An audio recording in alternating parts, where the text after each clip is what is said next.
قارون کی دولت اور اس کی تباہی کی کہانی۔ پیارے دوستو، اگر میں آپ سے ایک سوال کروں کہ تاریخ کا سب سے امیر ترین انسان کون تھا، یقیناً آپ کا جواب قارون ہوگا، اور کیوں نہ ہو۔ اس کی دولت کا یہ عالم تھا کہ صرف اس کے خزانوں کی چابیاں اٹھانے کے لیے طاقتور مردوں کی ایک پوری جماعت درکار ہوتی تھی۔ جب چابیاں اٹھانا ہی اتنا مشکل تھا تو پھر ان خزانوں کا کیا حساب ہوگا؟ کیا آپ جانتے ہیں کہ قارون اصل میں کون تھا؟ اس نے یہ لامحدود دولت کہاں سے اور کیسے حاصل کی؟ اس کے پاس کون سا ایسا علم تھا جس نے اسے دنیا کا امیر ترین شخص بنا دیا؟ اور سب سے اہم سوال یہ کہ اس کی موت کے بعد یہ سارا خزانہ کہاں چلا گیا؟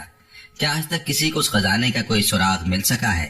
یہ تمام حیرت انگیز معلومات آج کی اس ویڈیو میں ہم آپ کو بتائیں گے، لہٰذا براہ کرم ہماری یہ ویڈیو آخر تک ضرور دیکھیے۔ سب سے پہلے یہ جان لیتے ہیں کہ قارون کون تھا۔ قارون بنی اسرائیل سے تعلق رکھتا تھا اور خاص طور پر حضرت موسیٰ علیہ السلام کی قوم میں سے تھا۔ اللہ تعالیٰ کا ارشاد ہے کہ بے شک قارون موسیٰ علیہ السلام کی قوم میں سے تو تھا، پھر اس نے سرکشی کی۔ قرآنی حوالہ سورہ قصص آیت نمبر 77 میں یہ بھی کہا جاتا ہے کہ وہ حضرت موسیٰ علیہ السلام کا چچا زاد بھائی تھا اور دونوں کا نسب ماں اور باپ دونوں کی طرف سے ملتا تھا۔ اس کا نسب یوں ہے کہ قارون بن یسہر بن قاہس بن لاوی بن یعقوب، جبکہ حضرت موسیٰ کا نسب ہے موسیٰ بن عمران بن قاہس، اسی طرح دونوں کا نسب قاہس بن لاوی پر جا کر ملتا ہے۔ کچھ علماء کے مطابق قارون اپنی زندگی کے ابتدائی حصے میں حضرت موسیٰ علیہ السلام کا پیروکار تھا اور بہت زیادہ عبادت گزار تھا، یہاں تک کہ بعض روایات کے مطابق اس نے بنی اسرائیل میں سے کسی اور کے مقابلے میں عبادت کا ایسا مقام حاصل کر لیا تھا جو کسی اور کو نصیب نہیں ہوا۔ یہ بھی کہا گیا کہ وہ 40 سال تک ایک پہاڑ پر اللہ کی عبادت کے لیے گوشہ نشین رہا۔ اسے اس کے علم اور تورات کی خوبصورت تلاوت کی وجہ سے المنور یعنی نور والا کہا جاتا تھا، اگرچہ بعض علماء نے ان روایات کو مسترد کیا ہے اور ان کی تصدیق کے لیے کوئی صحیح دلیل نہیں ملتی۔ پیارے دوستو، ایک دلچسپ روایت یہ بھی ہے کہ ابلیس نے قارون کو بہکانے کی کوشش کی لیکن وہ کامیاب نہ ہو سکا۔ پھر ابلیس خود ایک شخص کی صورت میں اس کے پاس آیا اور اس کے ساتھ عبادت کرنے لگا۔ ابلیس نے عبادت میں اس سے بڑھ کر مقام حاصل کر لیا، جس سے قارون کو ابلیس کے سامنے بہت زیادہ کمتری محسوس ہونے لگی۔ تب ابلیس نے آہستہ آہستہ قارون کو اپنی طرف مائل کرنا شروع کر دیا۔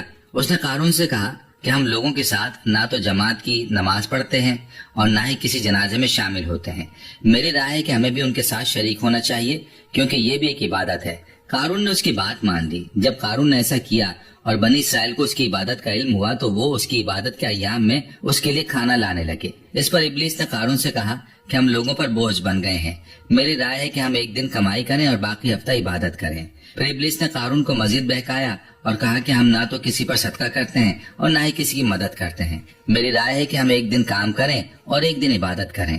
جب قارون اس مقام پر پہنچ گیا تو شیطان نے اس پر قابو پا لیا اور اسے چھوڑ کر چلا گیا۔ اسی مقام پر قارون کے لیے دنیا کھول دی گئی اور وہ اپنی سابقہ عبادت و زہد کو بھول کر دنیا اور مال جمع کرنے میں مشغول ہو گیا، یہاں تک کہ اس نے ایسی دولت اکٹھی کر لی جس کی مثال پوری تاریخ میں نہیں ملتی۔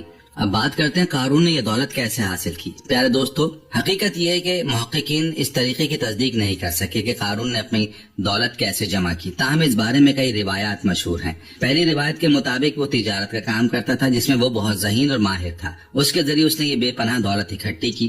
دوسری روایت یہ کہ قارون کو کیمیا کا علم حاصل تھا، جو ایک چیز کو دوسری چیزوں میں تبدیل کرنے کا علم ہے۔ کہا جاتا ہے کہ وہ خالص کیمیائی عمل سے مٹی کو سونا بنا لیتا تھا، جس کی وجہ سے اس نے بے شمار مال و دولت جمع کر لیا اور وہ دنیا کا سب سے امیر ترین آدمی بن گیا۔ تیسری روایت ہے کہ اس کو اسم اعظم کا علم تھا، جس کے ذریعے اگر کوئی سوال کرے تو اسے عطا کر دیا جاتا ہے اور اگر کوئی پکارے تو اس کی پکار قبول ہو جاتی ہے۔ اس نے اللہ سے مال کا رزق مانگا تو اللہ نے اسے قبول کر لیا اور وہ دنیا کا امیر ترین شخص بن گیا۔ تاہم ایک رائے جو علماء میں سب سے زیادہ مشہور ہے وہ یہ کہ قارون کانوں اور غاروں سے سونا نکالنے کا کام کرتا تھا۔ وہ اپنے زمانے میں واحد شخص تھا جسے پتھروں سے سونا نکالنے اور پھر اسے سلاخوں میں تبدیل کرنے کا طریقہ معلوم تھا، اس لیے وہ اپنے زمانے میں سونے کی پیداوار اور تبدیلی کا واحد ذریعہ تھا۔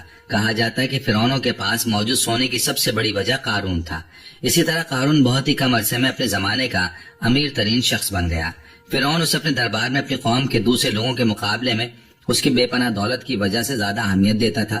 یہیں سے قارون نے اپنے مال اور اپنی ذات اور اپنے اختیار پر بہت زیادہ غرور کرنا شروع کر دیا۔ وہ لوگوں پر اپنی دولت کا فخر کرنے لگا اور اللہ کے فضل کو بھول گیا۔ وہ بہترین لباس پہنتا، اپنے کپڑے سونے سے بنواتا، تکبر کی وجہ سے اپنی قمیض کو 1 یا 2 بالشت لمبا رکھتا تھا۔ اس وجہ سے ہمارے رسول حضرت محمد صلی اللہ علیہ وآلہ وسلم نے ہمیں لباس چھوٹا رکھنے کا حکم دیا ہے، کیونکہ یہ تکبر کی علامت ہے۔ پیارے دوستو، یہ جاہلیت کی بھی ایک عادت تھی جہاں کافر اپنے لباس کو زمین سے ایک بالشت لمبا رکھتے تھے تاکہ وہ اپنے آپ میں امیر ترین اور سب سے زیادہ قداور نظر آئیں۔ قارون کا پلنگ اور اس کی کرسی بھی سونے کی تھی، یہاں تک کہ اس کے محل کے دروازے بھی سونے کے تھے۔ اس کے پاس سونے کے عظیم خزانے تھے، یہاں تک کہ اس کے خزانوں کی چابیاں اٹھانے کے لیے 40 طاقتور مردوں کی ایک جماعت مقرر تھی۔ جب اس کے خزانوں کی چابیوں کا یہ حال تھا تو خود اس کے خزانوں کا کیا حال ہوگا۔ اللہ تعالیٰ کا فرمان ہے، اور ہم نے اسے اتنے خزانے دیے کہ ان کی چابیاں طاقتور مردوں کی ایک جماعت کو بھاری لگتی تھی۔ قرآن